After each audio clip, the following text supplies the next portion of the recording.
అదే RTV app వార్తల్ని క్షణాల్లో చదివే అవకాశం ఉంటుంది. ఒక న్యూస్ పేపర్, ఒక టెలివిజన్ ఛానల్ మీ చేతుల్లో ఎప్పుడూ ఉంటాయి.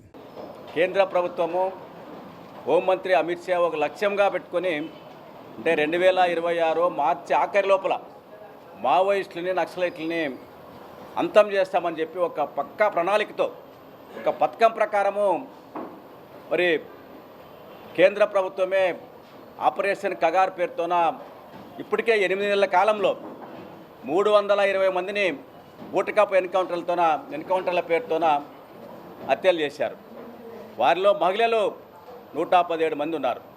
ఒకటే అడుగుతూ ఉన్నాం, నక్సలిజాన్ని మావోయిజాన్ని ఏదో కొంతమందిని హత్యలు చేయడం ద్వారానో ఇంకోటో అంతం చేయడం అనేది అది సాధ్యం కాని పని.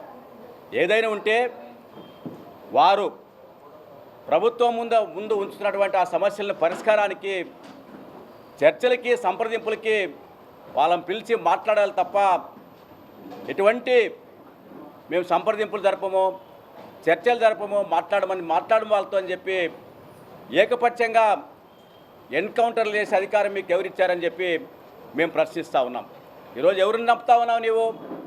భారతదేశ మన భరతమాత బిడ్డల్ని, మన దేశ పౌరుల్ని అతి దారుణంగా ఫేక్ ఎన్కౌంటర్ల పేరుతోన హత్య చేస్తూ ఉన్నారు. ఇది ఎంతవరకు సమంజసమని చెప్పి అడుగుతూ ఉన్నాం. మావోయిస్టులు ఒక దశలోన చర్చలకి ముందుకొచ్చారు. అయినప్పటికీ కేంద్ర ప్రభుత్వం నుంచి అమిత్ షా వైపు నుంచి ఎటువంటి చర్చలకు ఆస్కారం ఇవ్వకోకుండా యథేచ్ఛగా హతమారుస్తూ ఉన్నారు. నిన్న మొన్న ఒక వారం రోజుల క్రితం నుంచి మరి వరుసపెట్టి ఎన్కౌంటర్లు జరుగుతూ ఉన్నాయి. మరి మావోయిస్ట్ నాయకుడు ఇడ్మా, ఆయన భార్య, ఆయనతో పాటు ఒక 4గురిని ఒకరోజు మొన్న ఎన్కౌంటర్ చేశారు. తిరిగి ఆ రోజు 8 మందిని ఎన్కౌంటర్ చేశారు. ఎంత విచిత్రం అంటే వారు తెలుస్తున్న సమాచారం ప్రకారం వైద్యం చేయించుకోవడానికి ఒక హాస్పిటల్లో ఉన్నారని చెప్పి పక్కా సమాచారంతో వారిని పట్టుకొని ఎక్కడో మారేడుమల్లి దగ్గర తీసుకొని పోయి ఎన్కౌంటర్లో హతమార్చారు. ఒకటి అడుగుతూ ఉన్నాం, భారత రాజ్యాంగం కల్పించిన హక్కులని మరి కేంద్ర ప్రభుత్వానికి, హోంశాఖకి లేదా అని చెప్పి ప్రశ్నిస్తూ ఉన్నాం.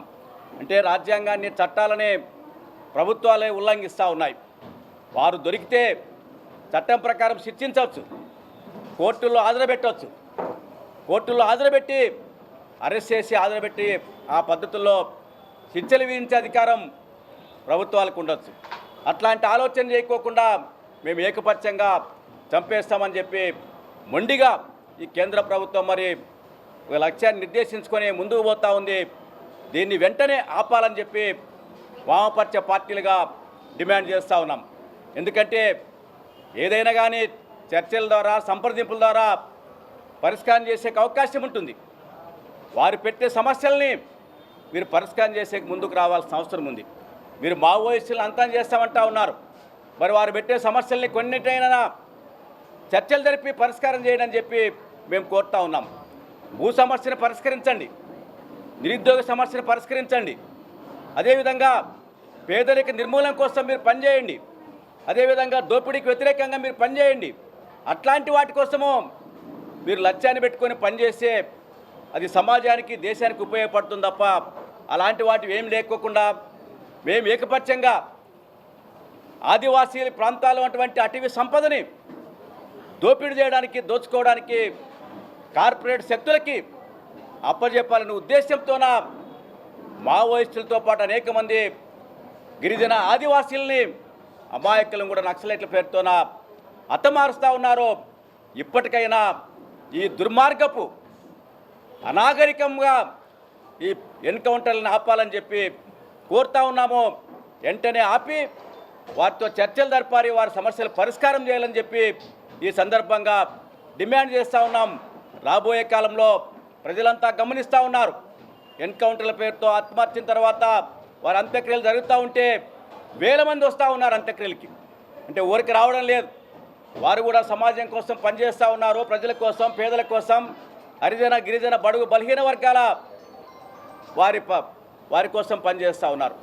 అందుకే మరి ప్రత్యక్షంగా అర్థమవుతూ ఉంది.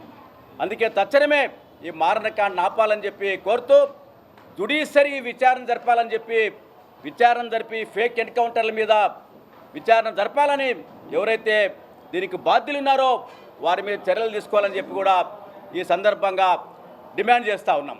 మరిన్ని వీడియోస్ కోసం ఛానల్ ని సబ్స్క్రైబ్ చేయండి, లేటెస్ట్ అప్డేట్స్ కోసం వాట్సాప్ ఛానల్ ని ఫాలో చేయండి అండ్ లింక్ డిస్క్రిప్షన్ లో ఉంది.